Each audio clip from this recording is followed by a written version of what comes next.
dengan tegas mengingatkan jemaat Filipi akan kecenderungan hatinya yang sombong. Bahaya sikap hati yang sombong ini sangat serius.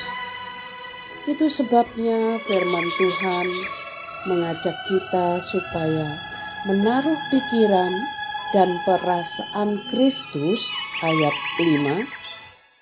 Artinya semua yang muncul dalam pikiran dan perasaan kita harus seimbang dengan firman Tuhan.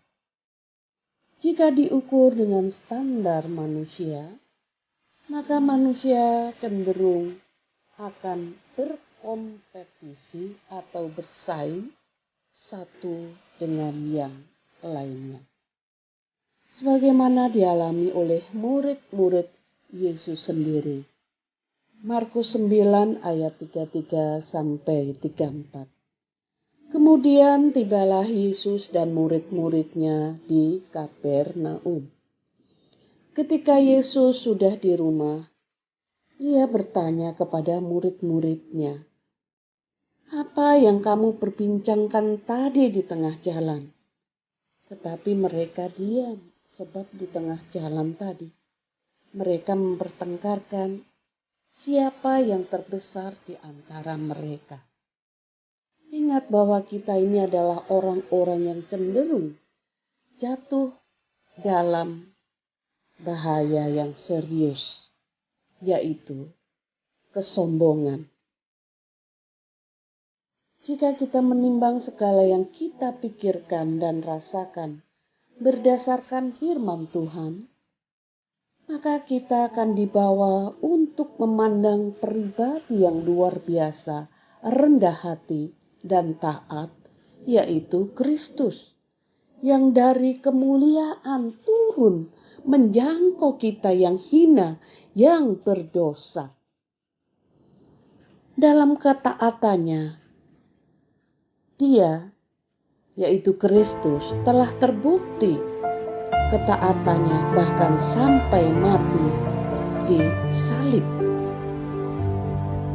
Kristus adalah teladan yang harus kita tiru dan harus kita ikuti, yang kepadanya hati, pikiran, dan perasaan kita harus taat dan tunduk. Saudaraku, adakah kita telah menjadi seorang Kristen yang sombong, yang menganggap diri dan segala yang kita punya lebih dari orang lain? Jika kita menyadari akan hal ini dalam diri kita, maka segeralah bertauladan dari Kristus yang taat dan rendah hati. Tetaplah rendah hati, saudaraku. 1 Korintus 4 ayat 6-7. Saudara-saudara, kata-kata ini aku kenakan pada diriku sendiri dan pada Apolos, karena kamu, supaya dari teladan kami, kamu belajar apakah artinya ungkapan, "Jangan melampaui yang ada tertulis," supaya jangan ada di antara kamu yang menyombongkan diri dengan jalan mengutamakan yang satu daripada yang lain. Sebab siapakah yang menganggap engkau begitu penting? Dan apakah yang engkau punyai yang tidak engkau terima? Dan jika engkau memang menerimanya, mengapakah engkau memegahkan diri seolah-olah engkau tidak menerimanya? Amsal 16 ayat 18. Kecongkakan mendahului kehancuran dan tinggi hati mendahului kejatuhan. Amsal 11 ayat 2. Jikalau keangkuhan tiba juga cemooh, tetapi hikmat ada pada orang yang rendah hati. Amsal ini mengingatkan untuk kita menjadi orang yang rendah hati. Amsal 22 ayat 4.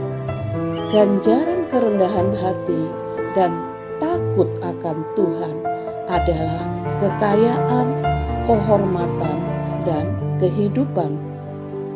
Apa yang kita lakukan pasti Tuhan memberi ganjaran atau upah. Oke, saudaraku kekasih Kristus, tetap rendah hati dan jangan sombong. Tuhan Yesus memberkati. Shalom. Shalom, saya Pastor Lydia Jenstak. Sampai jumpa esok hari bersama Embun Surga. Amin.